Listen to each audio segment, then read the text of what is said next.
So I haven't buried the lead anyways. We're talking about Thanksgiving. If I were to tell you, if you were to guess that there was something that improved your physical health, improved your psychological health, was proven in clinical studies to decrease things like depression and anxiety, at least our experiences of them, build better relationships and more healthy relationships, and not just like dating romantic relationships, but holistic sort of friendships, long-lasting, meaningful relationships, better quality of sleep, increased self-esteem. Like, who would want in? Okay, good. Yes, this is one of those moments you can put your hands up. It's okay. It's all right. Like, I would want in. If I was just reading that list, I'm like, I don't know anybody who would want to check off those things. I don't want any of those things, especially increased sleep, better qualities of sleep. Second, if I were to ask you, like, well, what do you think leads to that? Again, I bet Sky. Exercise. Well, that's one. Absolutely. Thanksgiving, practicing gratitude, has been shown to do all of those things in our lives. Increase physical health, increase psychological, mental health, better relationships, better sleep, better quality of sleep, increase self-esteem, all of them. Learning to practice gratitude, turns out, is one of the best ways we can live a healthier life. Spiritually, mentally, emotionally, physically, all of these areas impacted by learning to practice gratitude. But I do believe that learning to be thankful, learning to practice gratitude needs to be a discipline. And it is hard. It's hard to do. At least it's hard for me to do all the time. I mean, put it this way, like if I told you that there was something that you could do every single day, like if running 1 kilometer every single day was going to increase your life by 10 years, I probably wouldn't do it. Chances are not all of us would. Some would, some wouldn't. Because some couldn't. Some of these disciplines are, by almost definition, difficult. We know that smoking, right, it doesn't add a day to your life, yet people still do it. Drinking more water and less coffee lowers your blood pressure. Yet every morning when I wake up, I still, most of the time before I have a sip of water, make myself a coffee. The disciplines that lead to life aren't always, in fact, most often are the most difficult to learn and to make habit and to embrace every day, at least for long seasons of our life. And practicing gratitude, when it comes to Thanksgiving and gratitude, it's difficult. It can be difficult. I think most of us practice something that I've been calling reactive gratitude. And I don't know if that's new to me or whatever. Probably not. I probably heard it somewhere.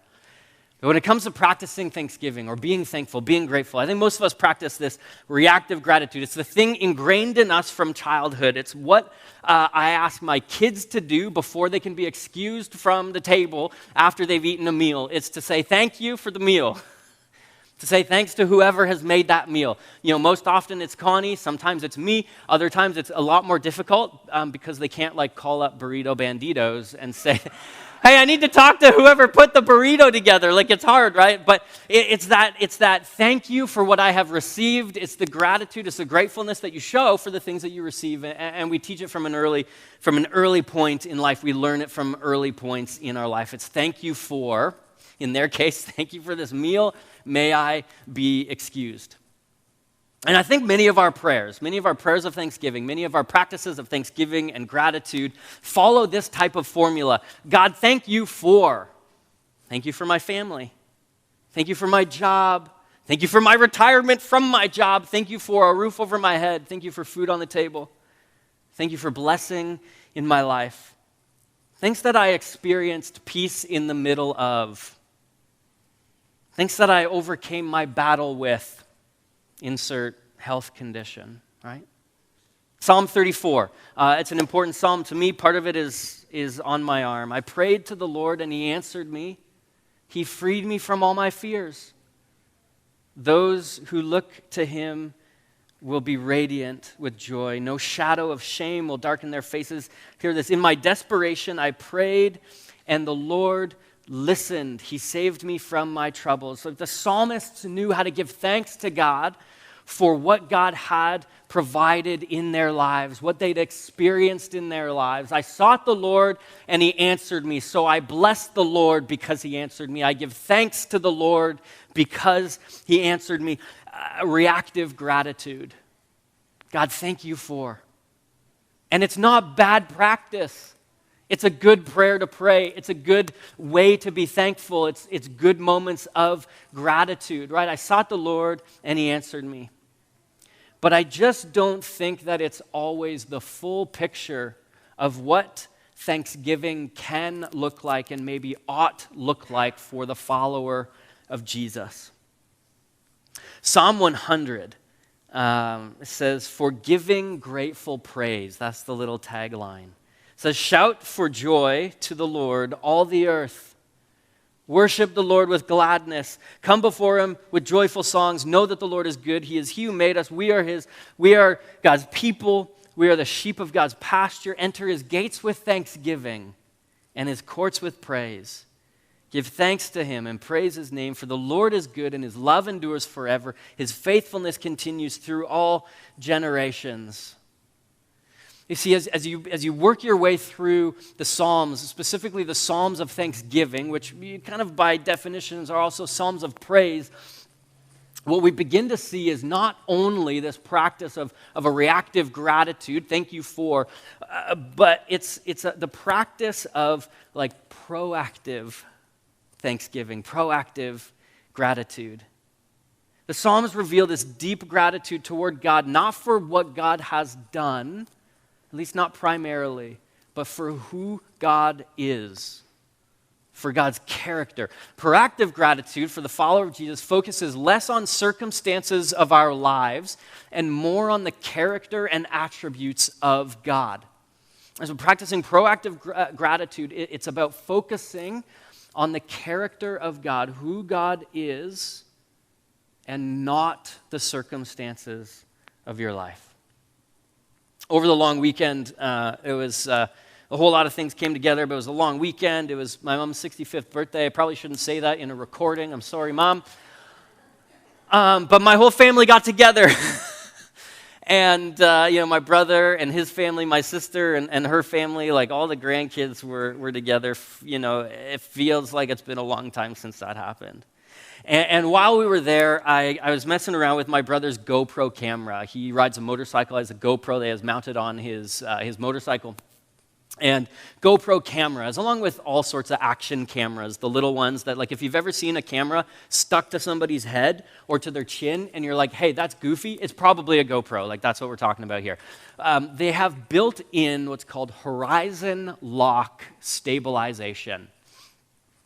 Our phones have it. Built-in stabilization is so that when I'm trying to film my kid doing this, the video looks a little smoother. It can't fake. Like, listen, like it's not going to be a movie that you see in the theaters, at least not out of my hands. But it stabilizes the image. And GoPro, what GoPro has figured out, and other companies, is that they can lock on the horizon.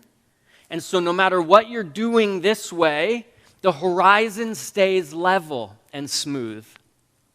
It's a pretty cool thing. There are people who can tell you how it works. I am not one of those people. I can just tell you that it works, and it's pretty cool to see. But I wonder, as Christians, as followers of Jesus, I wonder if that proactive gratitude in our lives, learning to give thanks for who God is, not for a situation or circumstance in our lives, functions as that same horizon lock in life. Doesn't actually take that same place, that same stabilizing role in our lives.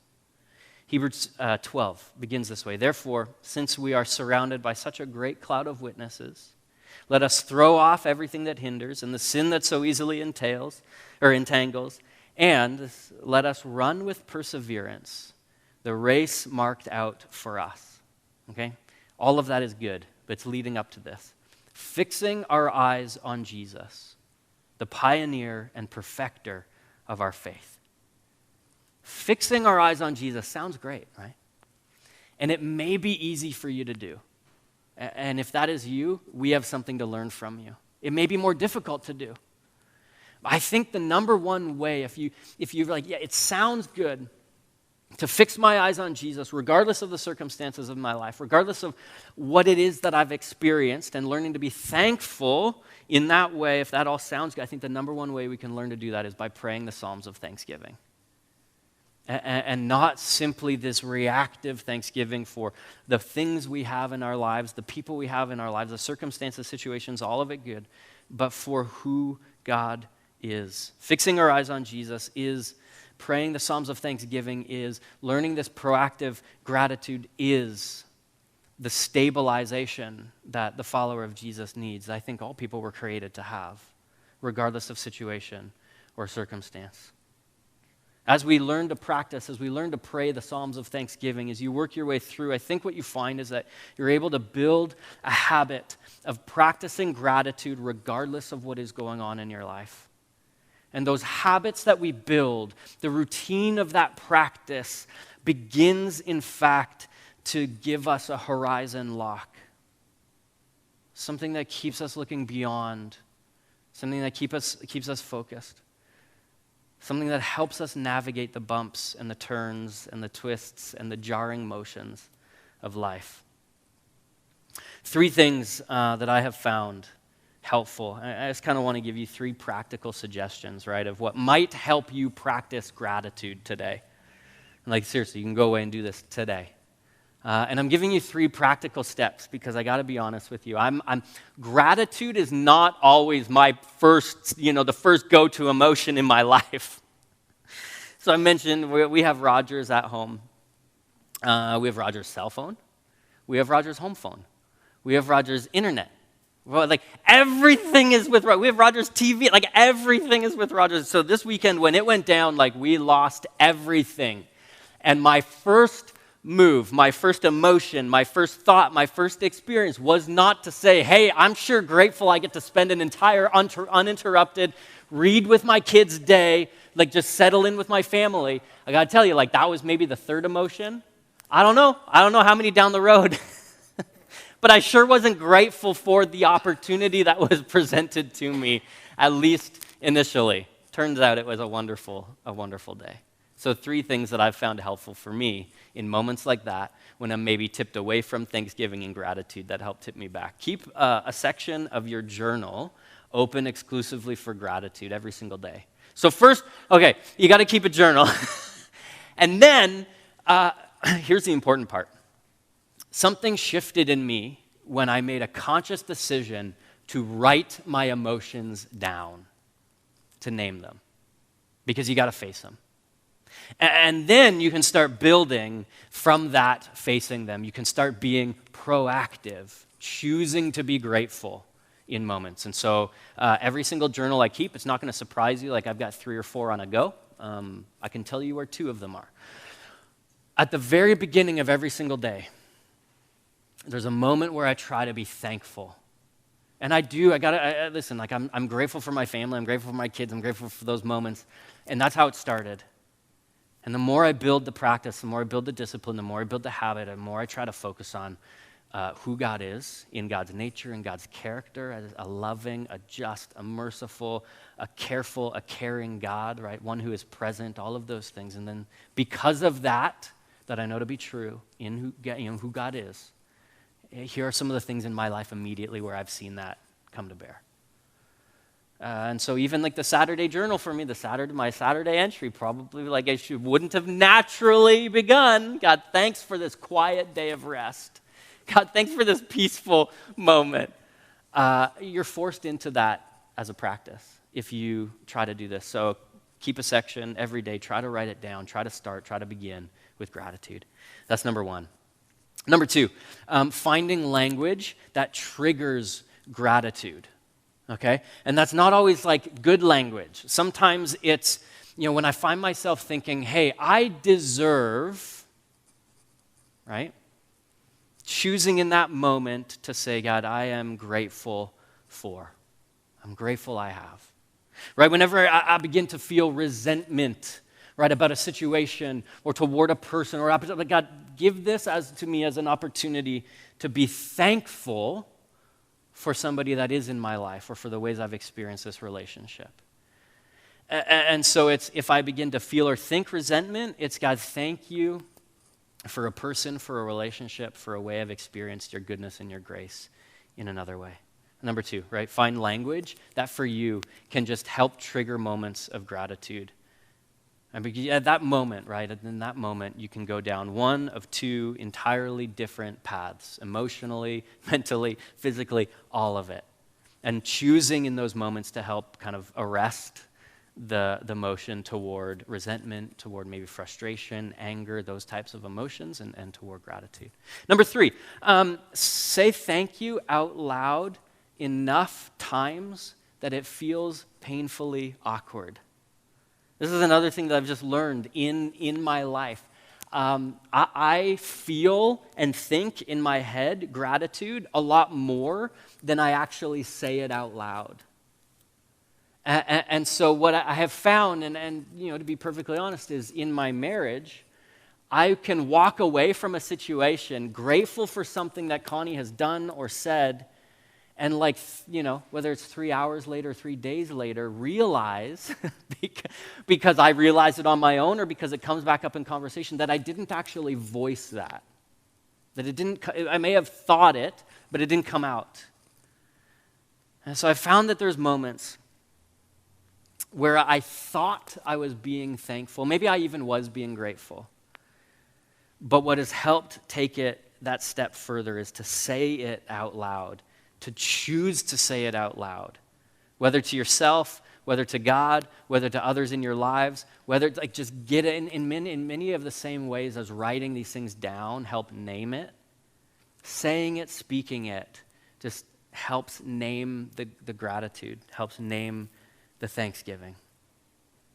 So 3 things, right? Choose to write it down and choose to be proactive about writing it down. Find language that can help you trigger sort of thankfulness, moments of thankfulness in your life. And 3, actually just choose to say it out loud. Speak words of thanksgiving and gratitude, gratefulness.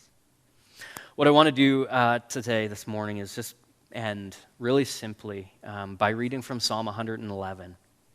It's a psalm of thanksgiving, and it's not long, 10 verses. What I want you to do is actually just kind of rest into this and hear the words. Read along with me if you'd like. But Psalm 111, take it with you and just use it as a moment to be grateful and thankful. It says, "Praise the Lord. I will give thanks to the Lord with my heart, in the council of the upright and in the assembly. Great are the works of the Lord. They are to be pondered by all who delight in them. Glorious and majestic are his deeds, and his righteousness endures forever. He has caused his wonders to be remembered. The Lord is gracious and compassionate. He provides food for those who fear him. He remembers his covenant forever. He has shown his people the power of his works, giving them the lands of nations. The works of his hands are faithful and just. All his precepts are trustworthy. They are established forever and ever, enacted in faithfulness and uprightness. He provided redemption for his people. He ordained his covenant forever. Holy and awesome is his name. The fear of the Lord is the beginning of wisdom. All who follow his precepts have good understanding. To him belongs eternal praise. Praise the Lord. I will give thanks to the Lord with my whole heart."